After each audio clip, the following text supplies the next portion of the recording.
Okay, welcome back, everybody. This is Johnny Torres. You're tuned in to High on the Block, and we're on a live call. And today, joining us is Seville Draper, music business professional and expert. She's on the line with us. So, Seville, thank you for joining us. Thank you for having me. Hi, everybody. It's so nice to be here. I mean, like, go ahead and ask me the questions you want to ask. Tell me where you want me to start off with sharing what it is that I do. Okay, perfect. And it's a privilege to have you on. Seville, can you just let everybody know who you are and what is your area of expertise? Yes, hi everybody. It's your girl Seville, and actually I go by Seville for real because Seville is really my name. And I'm always going to keep it real with you, whether you like it or not. And I like how my husband he says that bittersweet dose of sugar.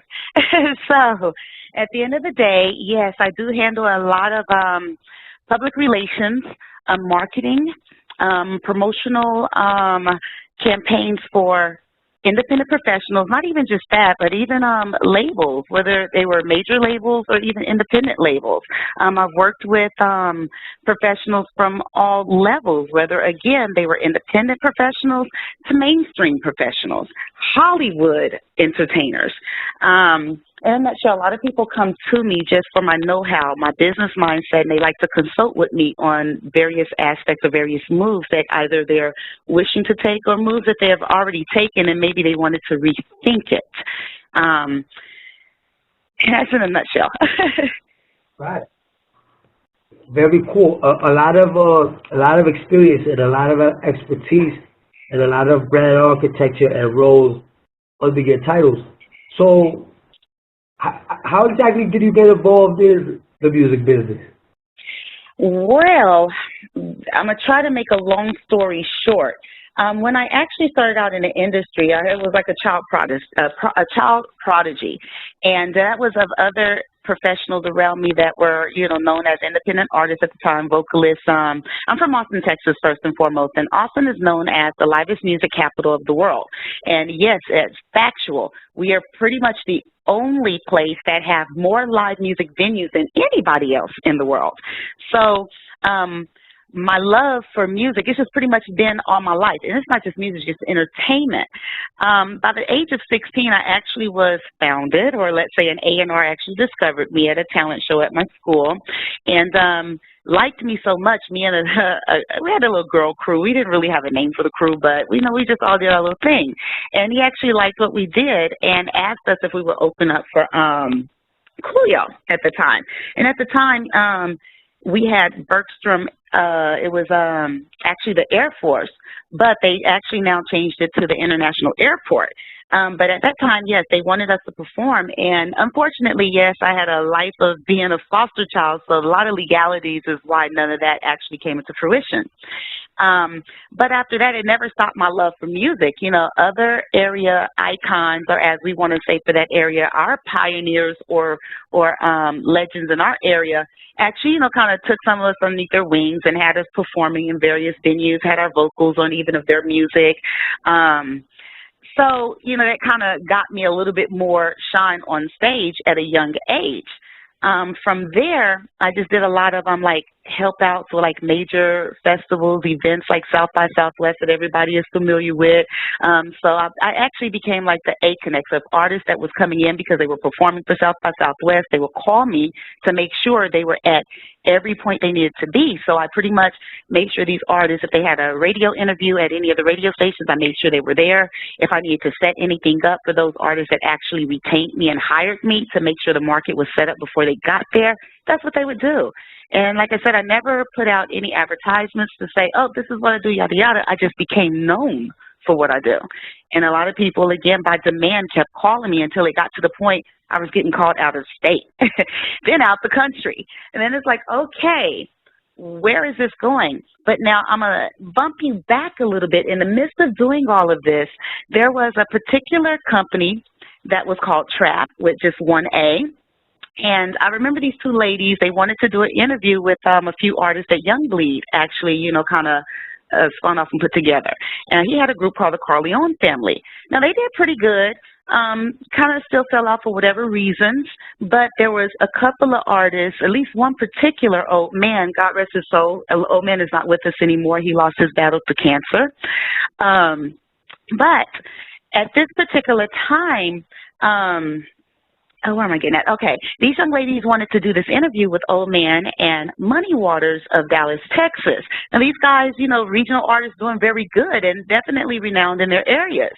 And so, you know, not a problem. I, you know, helped them with this interview and stuff. But shortly after that, I get a call. I get reached out by both individuals, letting me know that they had split up, but both of them were acquiring my services and wanted to present an opportunity to work with me. I went with the lady that was more professional. You know, let that, you know, be said. I'm a professional individual, and when it comes down to business, business is business. If your mindset or if you want other stuff, I won't work with you. Bottom line. You know, I don't care who you are. I don't care what level you're on. Business is business, and we don't have time to get things wrong, you know. And you definitely don't have time to deal with somebody that you would consider a firecracker or a hot wire, you know. So at the end of the day, I went with the one that was more professional, and it just got to the point to where she was seeing how I was getting trapped, you know, so far to where she says, you know what, I'm turning it all over to you. And at this point, again, like I said, I'm being called every which way, and I'm going, wow. So now I have a baby that just got dumped in my lap, you know, that, yes, I helped this, you know, lady, you know, kind of pre-brand this. I said, okay, so now this is mine. Let me take this in a whole different direction, because again, it was me that saw a direction. You know, again, she was honest. She didn't know anything about it. She's a phenomenal writer. And, yes, she'll go out there. She's, you know, pretty good photographer. And that's mainly where she wanted to stay and be until she was like, no, this is still too much for me. And that would be how trap actually came into, you know, actually my possession, I would say. And when she actually came up to me, I actually started out as a radio personality. A lot of people don't know that because trap was actually an online radio. And I'm the one who drove it to a select print and, again, took it to the depths that it has, or the heights, actually, that it has gotten. So that's where we are today with the relaunching and the rebranding, you know, of Trap, which I did officially change the name, which I just added an extra A for, you know, particular reasons. But that's where we're at today. Okay, very cool.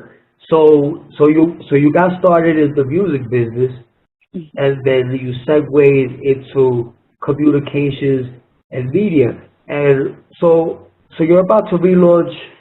You're about to launch Trap. Can you tell us a little bit more about what you're pursuing for the rest of the year with Trap? Okay, for the rest of the year, what I did was Trap has now evolved into, oh my, something very massive. So not only, yes, we will be relaunching the online radio, we also are now relaunching the entity itself, or Trap TME Media, which is the mother company. Trap, the word Trap is the subsidiary, the product, which is the magazine, which is Select Print. Now, with TME Media, which it still is Trap Magazine, Entertainment Media, what we're doing there is more television-based, so we have a lot of productions that we're actually going to release to the public.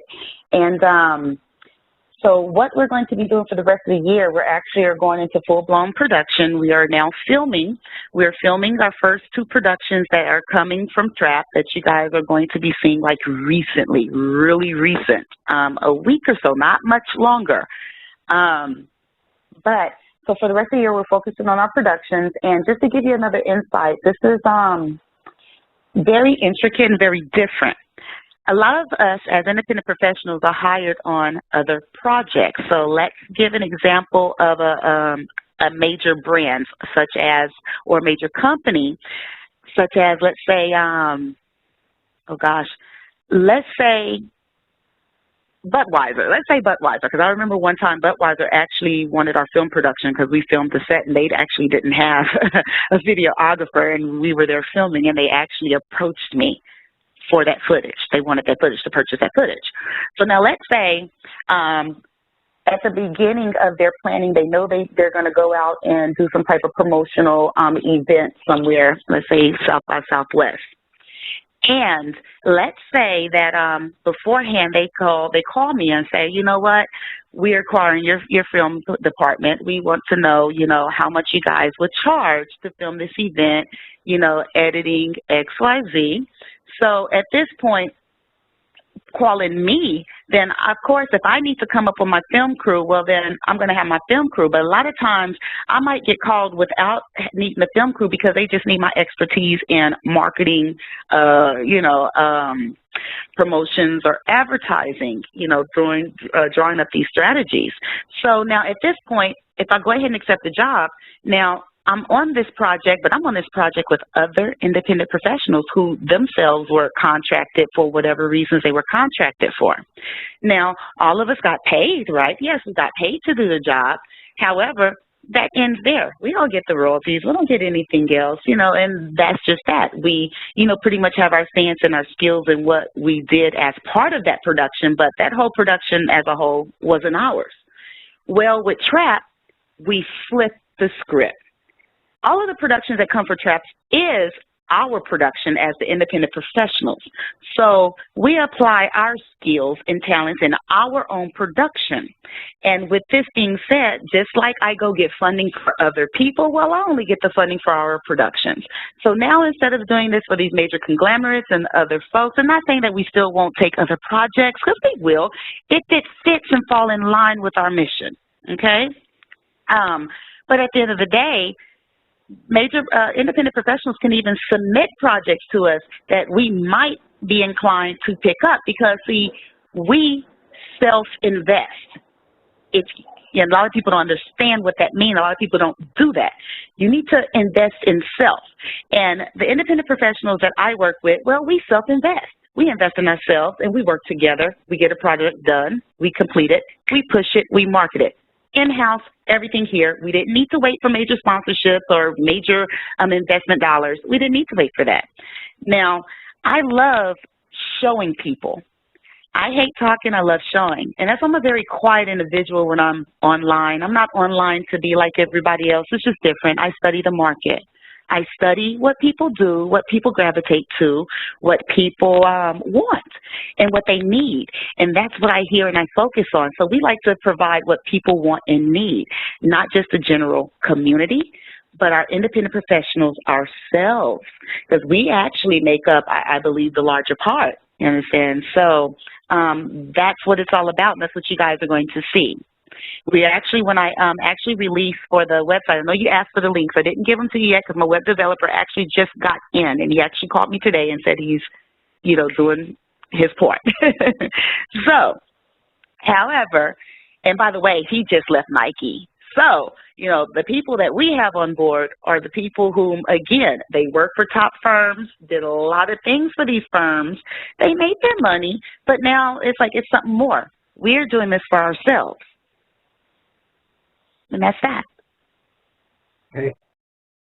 Definitely great advice, for anyone who is listening and, can use the advice, the tips, and also the connections because, you're very significant in what you do.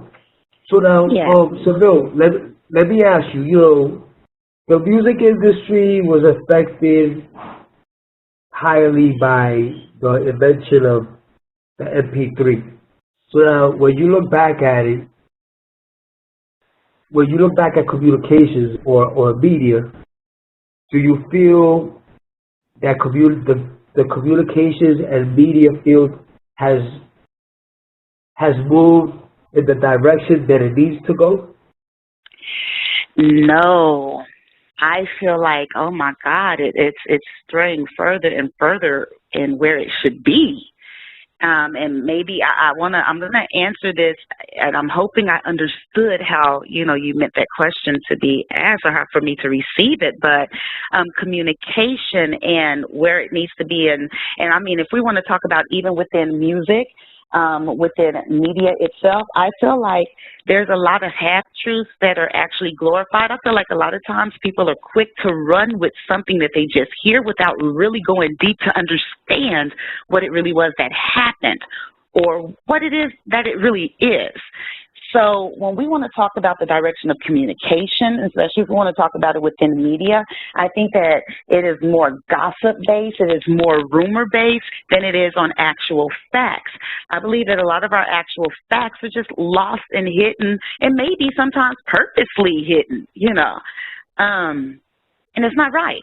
And that's not the direction it really should be. Now, going to the history of communication and media, well, we know that it really pretty much for us, from what we know from the beginning, started like that. But I feel like, it takes a few good to say, no, that's not the direction we're going to take. And I'm going to also say, like with magazines. And no, nobody pays me for an interview, guys. But I know that there are some magazines that pay people, that people pay for an interview. And no guys that didn't pay for an interview.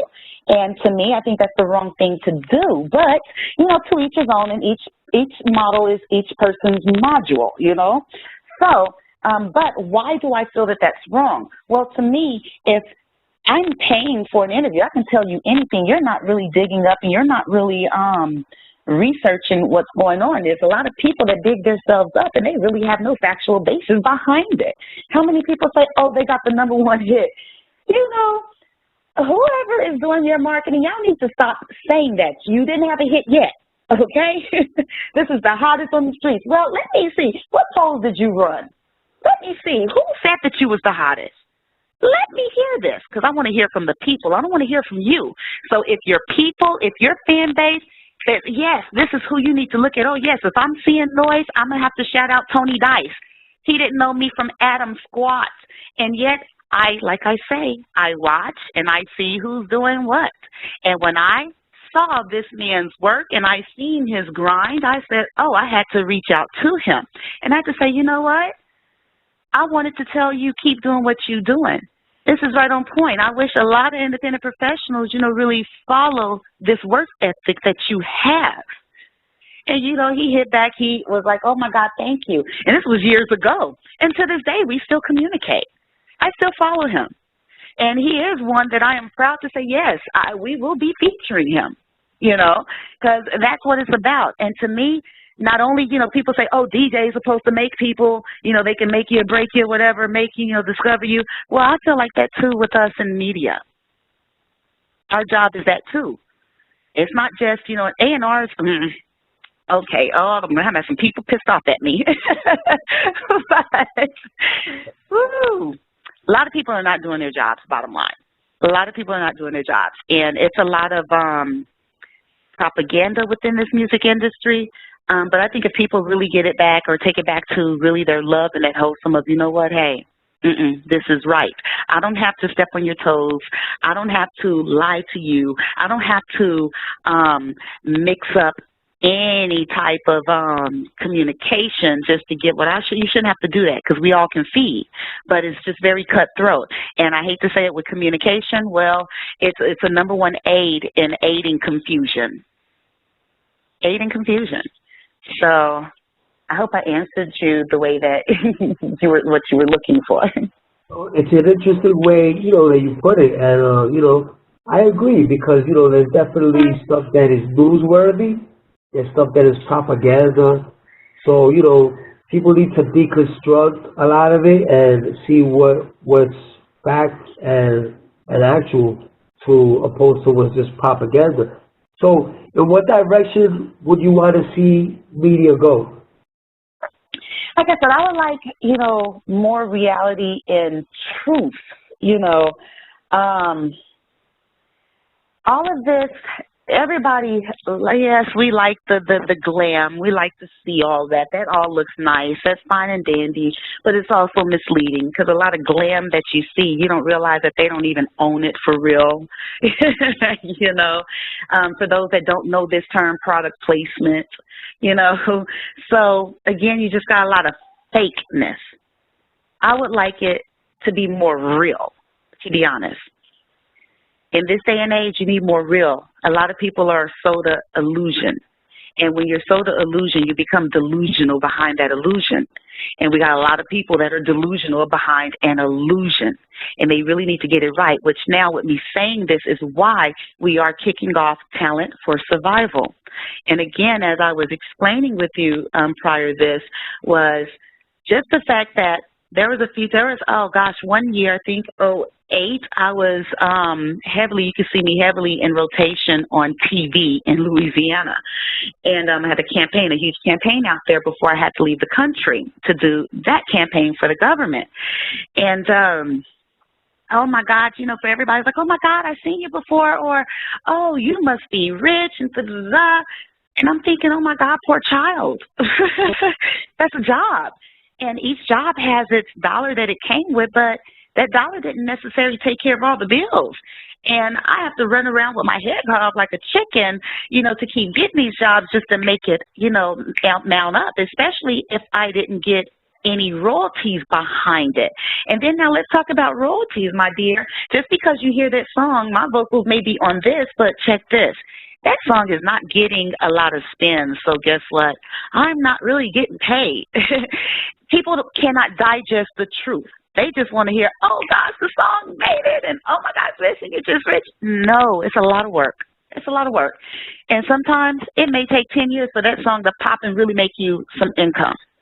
And I don't care if that song brings you $3,000, but if it only brings you $3,000 and you still got to wait 4 months to get a next royalty, that next royalty might be $200. So a lot of people, they don't get it. Again, delusional. Stop misleading the people. Understand, and maybe we won't have a bunch of lazy people. And I'm not saying this throwing puns at anybody, but the truth is the truth. And that is what the bittersweet is all about when it comes to me. So I just would like to see more truth, more reality. Stop running from reality. Stop selling people dreams. Stop setting us up to be delusional on what's not. Okay. So now, do you feel that it's the responsibility of the media companies, or does it still go back to the parent or, to the person watching to kind of understand, hey, you know what, that ad uses Photoshop, or that ad is sending these messages that are hazardous because, how hazardous is it to young people that have low self-esteem, that compare themselves to these fake idols, or to these fake people that are put in this limelight? Okay. Now, as far as blame or responsibility to the company, well, if the company's morals are just not right, the company morals are not right. Now, I'm going to take you back to, when you're young, you're watching cartoons, how the adult would say, that's pretend. So we kind of learned that we really can't fly, that's just on TV, or we really can't disappear even though we put the glasses on or we're still here, We're taught these things as we are young, when we're looking at cartoons, because of course we know what the kids do. They like to reenact things. They like to pretend that they are just that person. Like my 5-year-old son, he thinks that he's Spider-Man sometimes. And I have to say, oh my God, you don't have webs. Please don't jump. Nothing's going to catch you, So now they know I can't really fly because I don't have wings, So now they know they're just pretending and not really jumping off something thinking they can fly. Well, that's what I think the most part is for the people to understand, that they really can't believe everything that they see.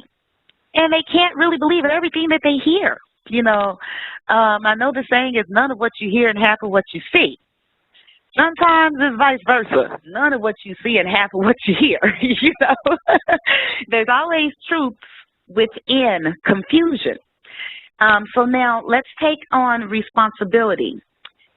Responsibility is at a whole, I'm going to say, not just, like I said again, companies have their own morals and missions.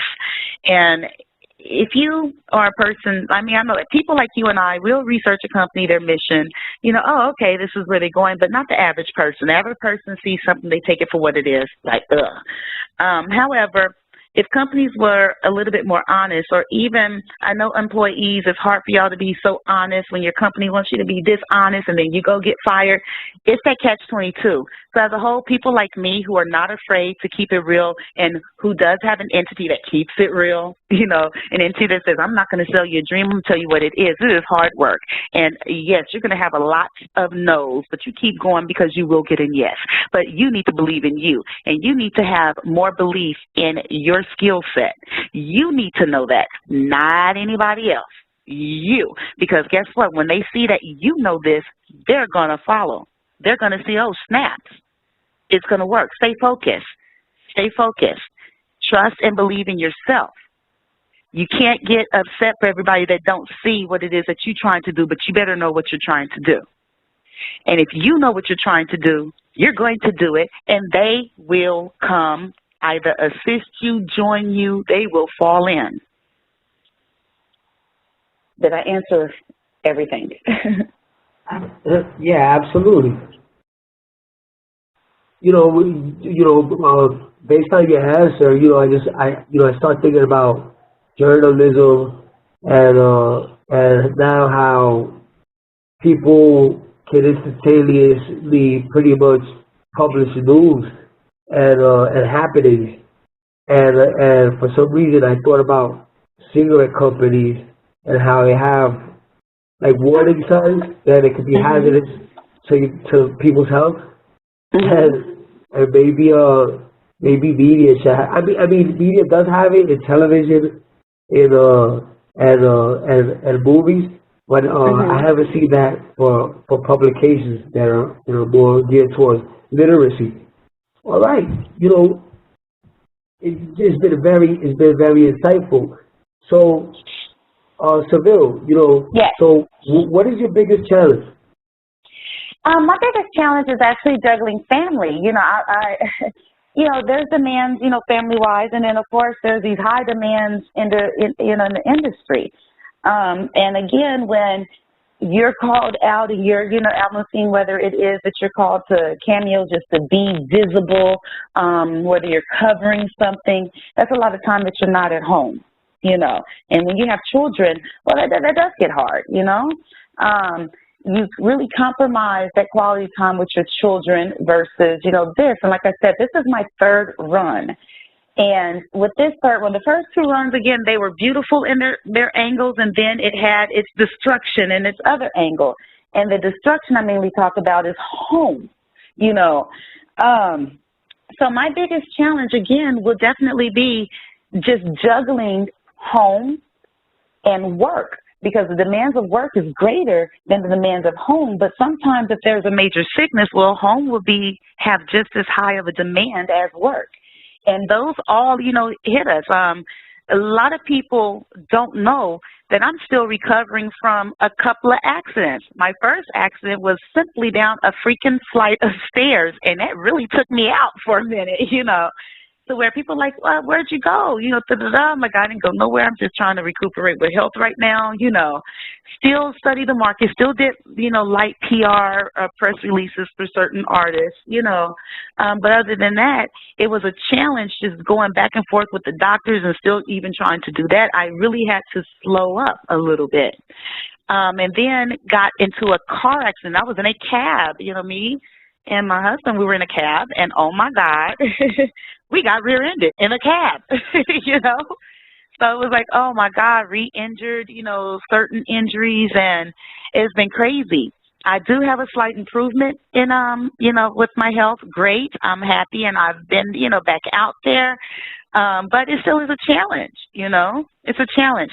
So I would say that would be one of my, my challenges, my biggest challenges. And again, with that being said, another reason for Talent for Survival, when I wrote that out, I was like, okay, we all have things that go on now. For those of us that are independent professionals, we understand that we have to get out there and work to take care of home. So now, when something happens at home that prevents you to go out there to work, you're kind of flustered and you're stuck. Some people completely stop. So again, when people say, yo, I'm not seeing you out on the beat, just because you're not seeing me out on the beat doesn't mean that thing stopped. I just worked on other wheels, as I call it, to keep those other wheels in motion. When you're dealing with something as massive as this, there's a lot of components that you can do. Even if you can't do this aspect well, I'm going to have to keep this one over here. I can work more over here, and it's still going. You know, I'm still going in the right direction, which is up, as long as I just don't completely stop. And again, when you go through something so tough to where you're like, oh my God, you know, physically I was different. I'm not able to do the things that, you know, I normally were able to do. So that's frustrating. That's a level of depression. Trying to sit down and type. Oh my God, I can only sit down for 15 minutes to, you know, behind this board before my back is just really burning. Like, oh my God, my wrist, you know, just the whole 9 yards. But it was like, you know what? Then I'm going to do 15 minutes. And then I'm going to break, and then I'm going to do 15 more minutes, and I'm going to break, then I'm going to do 15 more minutes. I'm just going to push myself as much as I can because, believe you me, the doctors, when I go to physical therapy, they push me. So I'm going to push me. So again, you have to have that willpower, that belief in yourself. So if you got to be your own, I like to say bug. You got to bug your own self. If you can't bug your own self and make yourself do when you really don't feel like doing, and it's not really about feeling like doing when you have a goal that you want to achieve. You just do it. And again, like I said, you know, so my biggest challenges also became my strength. Also were my strength, because I had the strength and the ability to stay on me to keep things rolling and still work on, you know, what I had to work on, whether it was, you know, physical health to get stronger, whether it was children who were sick and, oh my God, I just spent this whole week in the hospital, you know, things like that. So that would be, I would say, my biggest challenges. Everything in the industry, you know what? I love the ups and downs of the industry. It's so crazy. You know that you have to know this. If you're in the industry, you better expect it. You're gonna have your ups, you're gonna have your downs. I love it. And then when there's issues and problems, well, I love it. You know why? Because I know how to fix it. I know how to go back, readdress, and say, you know, that risk. Okay, so let me go ahead and reevaluate these risks. Okay, so this right here is going shaky. Well, we're going to go ahead and implement this. Well, you need to know how to do those things. I love it. That is adrenaline for me. So I always say, if there's a problem, bring it on. There's never a big enough problem that I haven't been able to handle. And I can address them all. So, and that's what it is. Very cool and very admirable. You're definitely a survivor, you know, and able to self-motivate yourself. That's very admirable. Thank you very much. You mentioned family. You know, is there a philosophy that you live by? Well, my only philosophy, I'm going to be honest, I mean, I don't even know if I want to call it a philosophy. I just have morals. And I just have morals with staying in my lane and being right. You got to be right. Just simply be right. You do your part. Be right. And that's honestly my morals. That's what I go by. That's how I work by. Just be right. That's what I live by. You do your part. You be right. You do the best that you can, the best of your ability. And honestly put your best in it. But stay right. Do right. Do your part. And that's that. Why do you do what you do? Well, I would say a lifetime of, well, growing up through a lot of, you know, dysfunctional situations. Again, no secret, my life is public domain because I was a foster child from the age of, actually, I was bouncing around from the age of 2 weeks old to the age of 19. I actually was emancipated, you know, by the state of Texas, declared grown at the age of 17. So when you are a child whom had to travel, you know, from foster home to foster home, and then you've always had to make new friends, you see how people are. I hate messy people. I don't like to deal with confusion. You know, when I see this stuff, I stay away from that, and I always gravitate to people that was real and people that, you know, did their part. You know, they like, yo, you know, I'm going to treat you like I want to be treated. That was always my crowd. Always the people I would deal with are people that was, you know, straight up. If somebody's going to be straight up with you, whether you like it or not, that's the person you want to deal with. A person that's going to lie to you and not be truthful with you, I wouldn't mess with them. That's not a friend, really, because they're not going to be truthful with you. You understand? So after seeing certain things, and I've known for being, how you say this, I'll tell a friend off for a friend. So I'll tell a friend's friend off about messing up with a friend. And that's just saying, yo, I would check your friend. Yo, that's not right. You know, right is right, wrong is wrong. And at the end of the day, that's just what it is. Just be right. That's all you can do. We're supposed to treat each other how we want to be treated. So I'm not going to go treating you crazy because I know I want to be treated right, and that's why I do what I do. Although we do get those that, you know, you still get those that go against the grain, but I just stay humble, and I know how to deal with them. And believe me, I don't have to tell you if I cut you off. I just cut you off. There's no need. You know, I don't, like I said, I don't like all that drama, all that mess, all that. No. To me, keep that crap in school, and your high schoolers better get it right and stop the mess. You know, so that's why I do what I do. Again, it's just all about, you know, respect and demanding my respect. I respect you, and I'm gonna demand my respect in return because I respect you.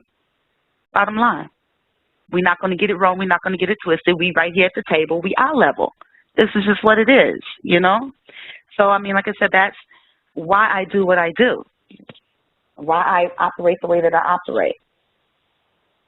What do you want to let a young Seville Draper, a young woman, a young lady who wants to pursue a career in music, in business, in sports, in anything? You know, what advice would you give to a young Seville Draper? What I would give to a young Seville Draper, or you know, I'm just going to say a young, you know, lady, and not even that, guys as well. Again, if you have a talent and you have a skill set, it is up to you to perfect that. If you can't research what it is that you want to get into, trust me, nobody's going to tell you exactly what you need to do. Because 9 times out of 10, they're your competition. And that's the other lesson. People don't know their competition. And a lot of times, again, there's a delusional, and I'm going to sell a false dream because they don't realize that who they think they're friending or befriending is, you know, their friend. They're not. They're your competition at the end of the day. You know, they want to make them same sales you're making. And sometimes it's just not pretty. They don't understand that we all can feed. Let's work together on certain things so we can feed. Let's learn how to piggyback. But those are terms they haven't a clue, nor do they even feel like they need to invest in themselves for somebody in my structure to teach them these things. You feel me? So my advice is, period, when you know what you want to do, if you're good at something, man, research that. Because it's you. You have to take that ownership of what it is that you want to do, what it is that you're doing. And once you research what it is and you make the decision that you like all the pros and the cons and you're willing to accept any cons that comes with it, then you know what? Now your next step is to put it into action. You don't need anybody to tell you what to do. If you don't have the money to hire XYZ, well, now you need to, especially I'm going to talk about a vocalist. You need to learn how to shop your vocals for a producer that will pick up your vocals because they like your vocals so much that they don't mind working with you and helping you further. See, a lot of times it doesn't take money, but it does take a skill set, belief, and it does take a good mouthpiece and then a good direction. If you know your direction, that's why a lot of people will tell you, well, what's your marketing plan, what's your strategy? But you need to know those things firsthand before you start approaching people for help with something or to offer an opportunity. You need to know these things because if you don't know these things, nobody's going to really want to take that up because you don't know. You understand? Like, nah, I don't want to put this in there and then it's just going to sit on the shelf and collect dust. Or, no, I don't want to do this and you don't really know what your next step is to it. So research what it is that you're doing. Research it for yourself. Know where you really want to fit in or know what you really want to bring to the table in that arena. And bring some to the table. Stop being the same. Don't be scared to be unique. Don't be scared to be different. We need different. Got a lot of copycats out there. Okay, so you mentioned skill sets. You mentioned the importance of relationships. Is there a certain order that someone should go about approaching a mission, a goal, or even something as like education? Is there a certain order or a sequence that you follow that you recommend? Well, I was CEO of an entity the other day, and, you know, things happen different for different people. But however it happens, the first and foremost is you better be knowledgeable of what you are doing and what you're getting yourself into. So to me, the first steps is, yes, that's part of education. You're going to research what it is that you're doing and be knowledgeable of this market that you're entering, because if you do not know the pros and the cons of what you're getting into, well, you're going at something blindsided and you honestly haven't a clue. You're going to look more like a fool, you understand, than somebody who knows what it is that they're doing, somebody who knows the direction they want to go. So to me, the first mindset is if your mind says this is what I want to do, because I don't care if you've already been going into some studios and stuff, just because you've been going to studios, just because you've been working on several projects doesn't mean that you really know what you're doing, because you're actually under direction of a group. So you may be learning as you go. That's hands-on. That's also great, because some people are more hands-on than they are book-wise. So if that's the case, get your hands on. But I still say take that time and research what you're doing so you can make sure your hands-on is correct. Now, with that, in the same breath, as I was saying with some CEO, there really is no correct formula. Wow, I performed all over the U.S., taken out the country. I don't have not one album of my own. Now, how the heck did my vocals get out here like this? You know, how did people know to come to me? Again, my work. I was knowledgeable with what I wanted to do. As far as vocals, I myself do vocal training on myself. There are songs that I use to where if I want to hit certain octaves, I use those songs and sing those songs, perfect those songs, because I'm exercising my voice, not to sing their songs, but I love their vocal range, and sometimes it's a challenge, so I challenge myself. And these are just giving you examples. Now, with marketing, promotion, advertisement, with that, well, of course, I do. I go to a lot of seminars. I do. I attend a lot of seminars, webinars. I do a lot of reading on the market, how the market is moving, you know, especially within that, again, department. So anything, if a client comes to me and they need something, let's say, I may honestly now be like, oh, my God, now, I have not heard of that. Guess what I'm going to do? I'm going to research what they told me. And 9 times out of 10, they actually got it wrong, too, you know. But it takes somebody to, you have to stop and you will have to research. You will have to gain that knowledge behind what you're doing. Because there is, you know, pointers. I'm not going to say a solid blueprint, but I will say definitely there is structure. And you want to kind of follow that. You know, you definitely do, but at the end of the day, you're going to have that knowledge. And so I would say definitely knowledge. Know what you want and then research it. Learn what it is about that all the way around, not just one part of the aspect, everything. All right. All right. So, Bill, what do you want to let people know about you that they don't already know? Woo! Oh, my goodness. Just keep watching and you'll see. So I like to show you. That's it. You know, I think everybody that knows this, anybody that's graced me or anybody that's, you know, even seen anything that I've done from afar, even been in the same room, I am a person that I enjoy what I do. I do things with fun. I'm just that go-getter, come back. I bring it back home and I come back with it. You feel me? So at the end of the day, I think anybody that's seen me, anybody that's seen anything I've been around, they say, oh, my God, she is just all well humble and laid back. I'm humble and laid back. However, I will let the beast out the cage, but I'll put her back in, you know? And that beast is just because I'm straight about business. So if you don't know me, you know me now. Straight about business. I like to have fun. Just keep it real. All right, so Bill, I wanted to thank you, you know, for letting us know more about the profile side of you. And I just, you know, thank you for joining us. No problem. Thank you. I'm glad to be on. And everybody, again, man, just take heed. Get out there, have some fun. Just know what it is you want to do and research it and be the best that you can be. And don't just be selfish. Help another person, you know? And that's how it is. We got us, guys. We got us. That's that. We got us. That's all feed. Can you remind everybody how they can get in contact with you or find you online? Okay, well, first, the best way right now, guys, just go ahead and Google me. You can get my Facebook. Just Google me. Seville Drapper. You can even say Seville for real. Yeah, you're going to pull up some stuff. I am not active on my MySpace. Yes, I still have a MySpace account. I still have quite a few accounts, but I'm not active on those things. I'm more active on the Facebook. So please just Google me, guys. Seville Drapper under Facebook. If you do facebook.com/Seville for real, you'll get me as well. So, you know, just there, you can holler, check in. Don't be scared if it says that you're not one of my friends. You can't send a message. It's still going to let me know that you're sending me a message. All I'm going to do is say yes, and I'm going to read your message, okay? And I'll get back with you. Yes, you can feel free to ask for friendship if you want. And so the whole 9 yards. But you can let me know where you at, check in. I'm going to study you. I'm going to follow. I'm going to see what you're about. Yeah, I'm going to see what your fans are saying about you.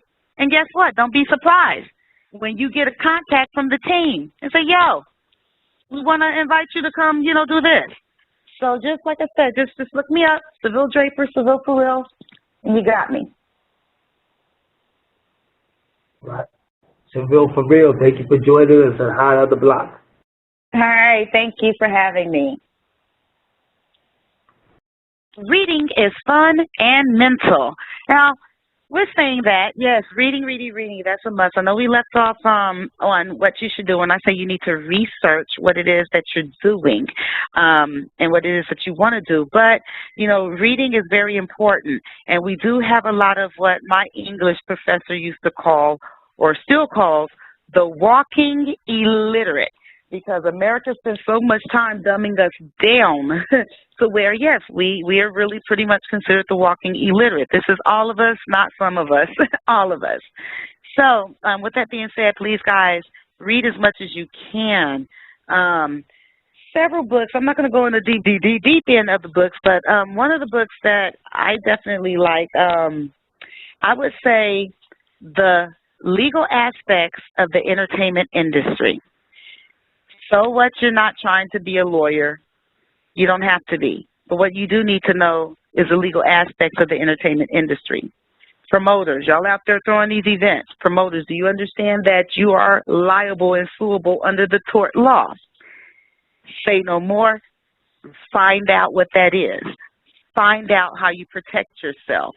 A lot of times, these clubs won't tell you that they require you. Some of them do, because they're not going to lose their license. They require you to have a certain amount of insurance.